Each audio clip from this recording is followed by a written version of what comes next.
Hi friends, ഇപ്പോൾ social മീഡിയയിൽ ഏറ്റവും അധികം ചർച്ച ചെയ്യുന്ന വിഷയം സുരേഷ് ഗോപിയുടെ സ്വർണ്ണ കിരീടമാണ്. സുരേഷ് ഗോപിയുടെ സ്വർണ്ണ കിരീടമോ? അല്ലല്ല, സുരേഷ് ഗോപി തൃശ്ശൂരെ ലൂർദ് മാതാവിന് സംഭാവന ചെയ്ത സ്വർണ്ണ കിരീടം. അല്ല, അതിന് സുരേഷ് ഗോപി മാതൃഭക്തനാണോ?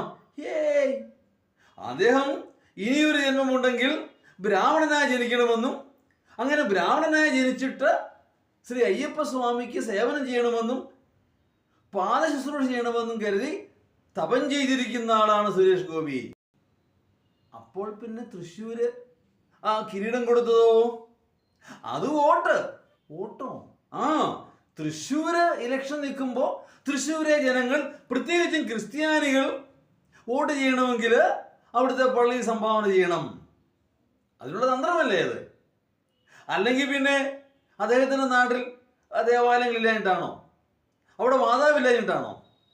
ഉണ്ടല്ലോ. അപ്പോൾ അവിടെ ഉണ്ടായിട്ടും അത് ഇവിടെ വന്ന് കിരീടം കൊടുത്തു. അത് സ്വർണ്ണ കിരീടം എന്ന് പറയപ്പെടുന്നു. പക്ഷേ ഇപ്പോൾ കേൾക്കുന്നത് അത് ചെമ്പ് കിരീടമാണ് എന്നുള്ളതാണ്. സ്വർണം പൂശിയിട്ടുണ്ടെന്ന്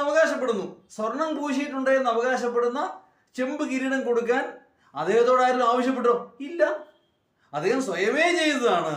അയ്യോ, അത് വേണമായിരുന്നോ? അല്ല, ഇപ്പൊ പറഞ്ഞു കേൾക്കുന്നത് ജയിക്കുകയാണെങ്കിൽ 10 ലക്ഷം രൂപ സംഭാവന ചെയ്യുമെന്നാണ്. അത് കൊള്ളാം. അല്ല, കച്ചവടമാണോ? കച്ചവടമാണ്. ഭക്തി എന്ന് പറയുന്ന ഒരു കച്ചവടമാണ്. ഭക്തി കച്ചവടം.